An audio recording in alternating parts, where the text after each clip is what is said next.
Hey everybody, welcome back.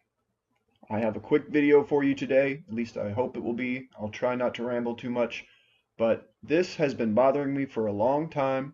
I've noticed it at the beginning of the series, and I have not had a good explanation of what it could be, and I want to present it to you guys again with a little bit more thorough explanation and examination, and see what you guys think. So we're going to look at a few sites today, mostly in Turkey in that region, and some of them pretty famous. And we're going to look at these specific blocks that have this cusp of material, this little lip of material on them. Like here in the thumbnail photo, you see some blocks have this lip or cusp of material on them. And I want to look at some more examples of that. But before we look at the photos, I wanted to bring up something I noticed when I was looking at the Wikipedia articles for the sites that we're looking at today. First of all, I wanted to know what kind of stone the sites were made out of. So I search for the words stone and block on every page.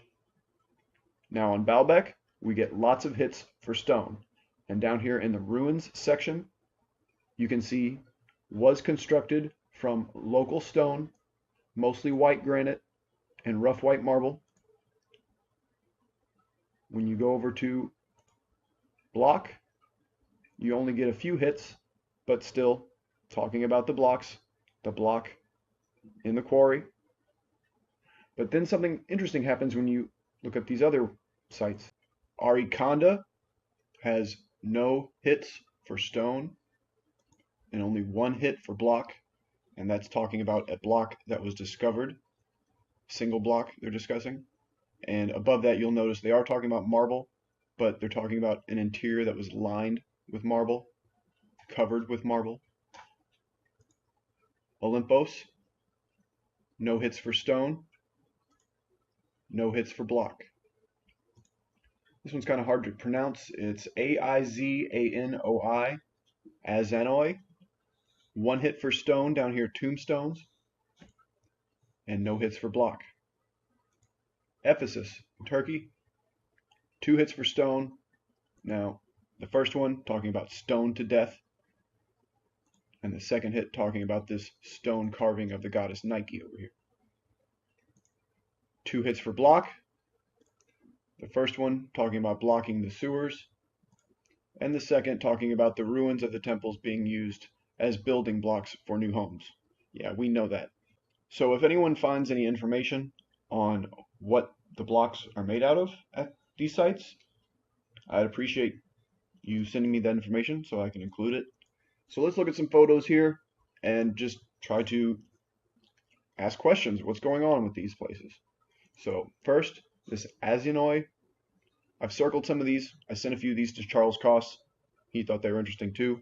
Didn't really have any explanation, but that's okay. I don't know if anyone will. So you can see the scale, the guy taking the photo, and you can see the cusps of material and how they're not on all the blocks.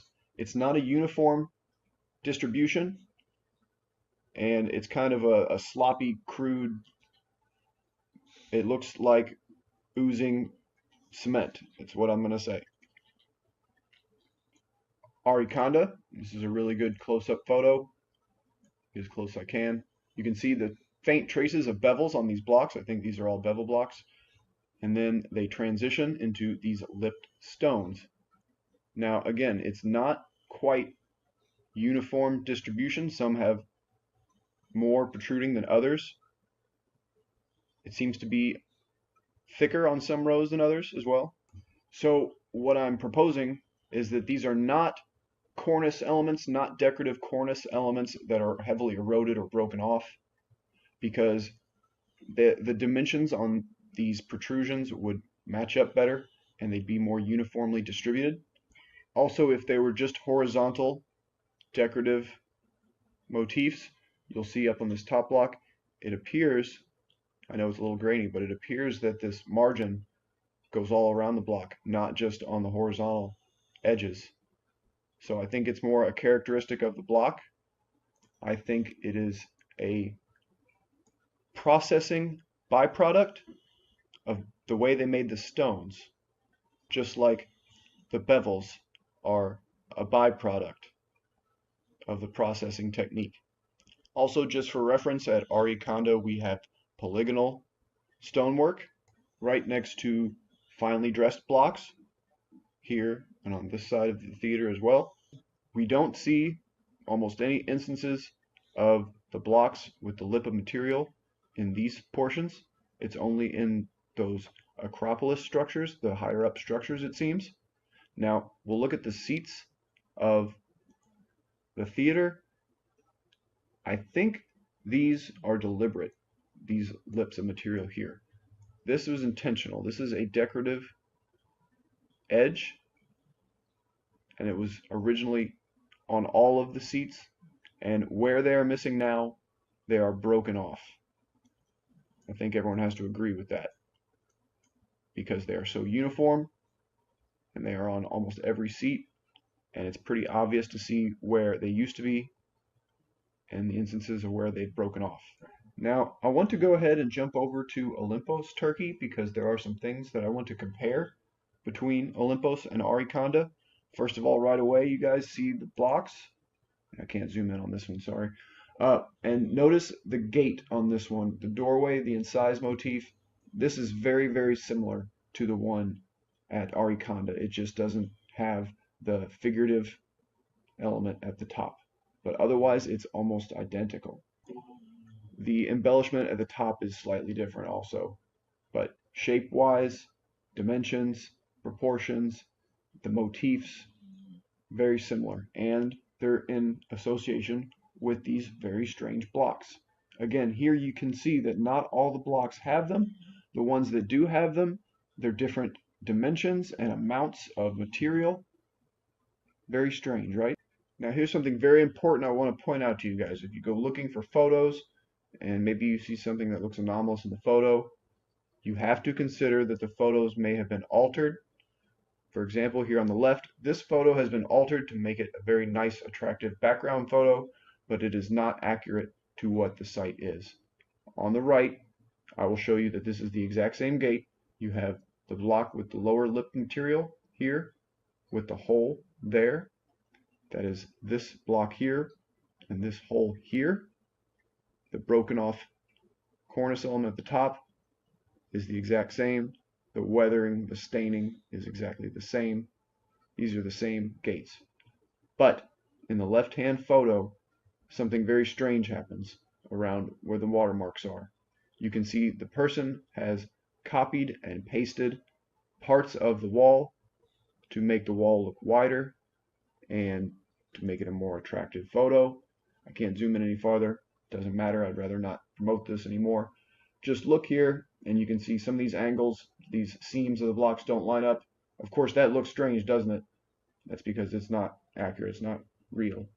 So to prove it, this little corner piece, this triangular cracked corner piece, he took that piece and he copied it here, up here, up here, down here, and over here. So this is a manipulated photo, and you got to be careful for that when you're looking at these. So here's the way the wall, the gate, actually looks. It ends over here, and this is where that photo editor added on more wall. So just like at Arykanda again, you see how some blocks have them just on the horizontal edges, but like I pointed out here, this block seems to have had it on at least 3 sides, and these 2 have broken off, leaving only the bottom remaining, and perhaps some other ones did that as well. But some blocks are completely devoid of these lips of material. They're finely dressed stones and very tightly configured.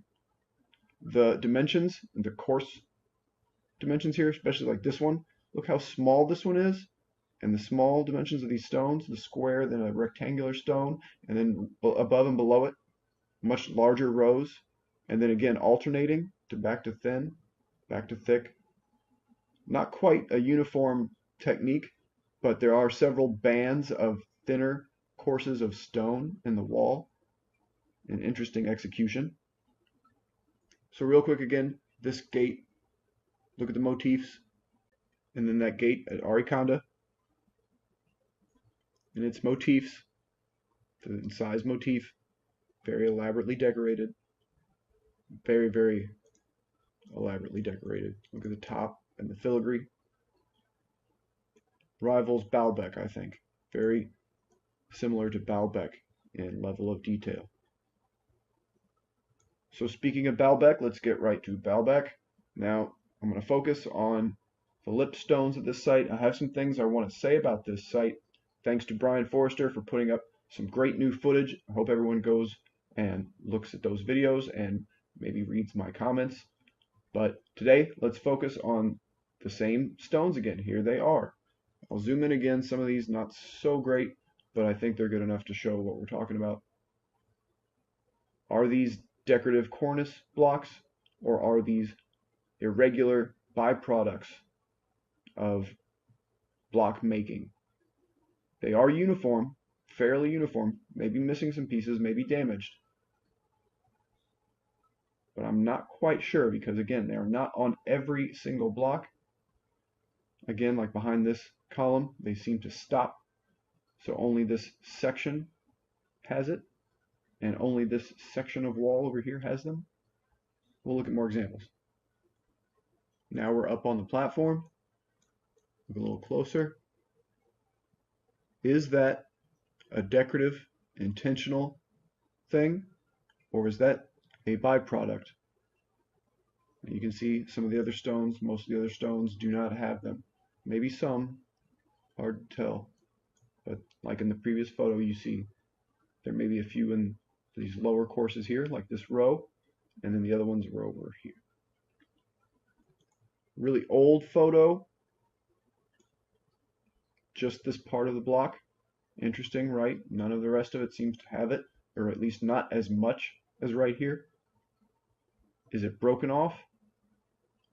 Weathered? Or is this the only part of the block that has this? And more of these. On the left, different margins. Notice the lower block thin, the block above thicker. And it has it on the top and the bottom of the block. Over here, that we've seen that before. Is that one decorative? Intentional? What about this one up here? And then back in this little recess. What is that about? These two or three. They're not over here. But perhaps they continue over here. Another good photo here. These sections. This one almost seems to continue into the column. See that? The column segment? These column segments and the wall pieces are, in some instances, the same block. The corners, the blocks turn the corner and become elements of the column. So it's very interesting that this lip material continues around the corner as if it's all on one block, which I believe it is. And it's not regular here. Missing from this panel, some over here. Now, in this instance, you can see in these little alcoves, maybe we can say that there was a plaque or some kind of statuary decorative thing, and this is all that remains. This is how it was connected to the wall. Perhaps, but that's a very, very intricate carving technique, and what could go there, and why doesn't this one have one? A lot of extra questions if you're imposing that that was a statuary element. The lower courses and the wall on the right do not appear to have any of those. What we see are incised motifs. That's deliberate, and you can see it continues across all the blocks. Uniform, that is a stylistic motif. I think that is separate from what we were seeing over here on the left. And lastly here at Baalbek, I think this is a great photo that shows it. What about these up here? Now, some of them, I might say, like this one, for example, this thicker one, that appears to be decorative and continue to cross. But then you see some of these other ones, these weird little globules, little bits, and it seems to go around the block, right? And the one above, and this one here has a little thin one. So what's going on? Are all of these decorative? Are all of them cornice elements? Or are some of these byproducts of the stone making process? Okay, and a couple more sites here. This one, Ephesus in Turkey. Now this one is very interesting. It's hard to find some of these photos. It took me a while to find these, and I was looking at the site for other reasons. I was looking at it for the damage holes. These are weird holes. I haven't even gotten to those yet, but there's something interesting about the arrangement of some of these holes, and you're going to see that in a minute. Uh, Notice that if you want, but we're not focusing on that today. Also, notice the nubs on some of these blocks. Interesting in how this nub has a hole in it. Anyway, let's focus on what we're talking about today. The lips of material. Again, these are on almost every block. It appears pretty uniform. This is almost a decorative execution, right? It doesn't appear entirely straight. Some blocks seem to ooze out a little bit more than others, perhaps. But this instance is more formal than the other examples we've seen. Here's a good photo. Shows this lower corner. See how some of these blocks have them and other ones do not, and how they don't seem very regular. It seems kind of like an accident or a byproduct. Here as well. Stark difference from the clean, formal cornice elements, yes? These little things down here look like anomalies. They look like errors or byproducts, accidents. I really like this photo. Now we see all the holes. I'm still sticking to my theory that these are damage holes done by metal scavengers, looking for metal clamps in the structure. I say that because a lot of them look like they're done at the seams of blocks where you think clamps would be. I don't really have any other explanation for these holes, but I'm open to hear your interpretation.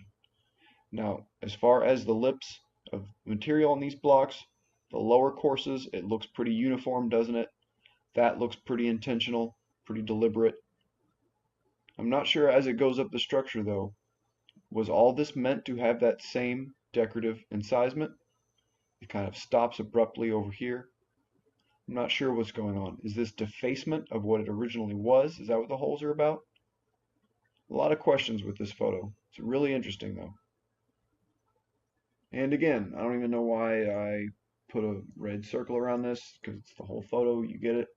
But what's going on again? These look pretty uniform in this instance. It looks like this part, at least in this instance, it was deliberate. It was intentional as a decorative motif. But in some of those other examples, it looks too strange. It looks like it was not intentional. Okay, some interesting things going on in this photo here. Now, the lower blocks, they might be in their original location, they might be in a secondary location. Now you look down the row and you can see they are not very tightly fitted and the line is pretty wavy. So does that imply cataclysm on a foundation, or are these lower blocks repositioned from a different original location? Now the lintel blocks here and the cornice and capital elements and all this, these were upper elements of some structure and they've just been organized here. Have the blocks below them also been organized here? I don't know. But the fact that some of these margins are not the same, this one here is thick versus this one thin. This block down here only seems to have a little bit of a lip on it. The ones down there do seem to line up. Some other ones seem to be by themselves different margins and thicknesses. Is that because they have been moved around and in the original configuration all the margins lined up and it was decorative? Or was it not? I'm not sure. So a couple of the related photos from Ephesus I just want to point out. They have hollow column segments. How about that? I do see scratch mark striations inside. Just that is very impressive, the fact that they have hollow column segments here. What does that imply? This portion of wall at Ephesus is very interesting. First of all, sorry about the grainy photo, but look at the seam and how it's like split, right? That's a very unique way of forming a seam, and it's not indicative of some of the other blocks at the site. There are bevel blocks at the site, finely dressed stones, the stones with the custom material, but this is something different. These are the swelling surface stones. We saw these at another Greek temple where the surface of the stone is convex and it swells out. And the seams look split, don't they? It's very interesting. How was that done? It's very unique to this site. Also the damage holes. What caused these holes? I'm calling them damage holes. Is that what they are? In this instance, it's really hard to tell. I'm not sure. Now, lastly, we'll close it up at this site. These look like the same blocks, don't they? Does anyone want to disagree with me that these are not the same execution as the blocks we've been looking at? This lip of material, here it is on the vertical and horizontal planes. So I have to assume that this is not a decorative cornice. What is this and where is this? These are supposedly granite stones, and this is underneath, next to the Menkaure pyramid in Egypt. So this is not in Turkey. So what are we invoking by looking at these stones and the other ones we've looked at today? I'm going to have to impose at this point some type of concrete geopolymer. Is that blasphemous? Maybe, but what else are we imposing? I mean, what else can you invoke to cause this, to create this, and what other reason for it to be there? I really don't know, guys. Let's look at this last photo of both sides. They're irregular. They're not all the same. It seems like each block was done separately, independently. The little nubs we looked at on the bottom that are broken off on the one stone. Is this granite? Is this real granite? And are these carved stones? Are they carved or are they molded? These lips of material are very confusing to me. They've been driving me crazy. I had to get this off my chest. Hopefully someone can give me some answers, or it'd just be nice to know someone else is as confused as I am. So, thank you very much for hanging out with me, and we will talk to you next time.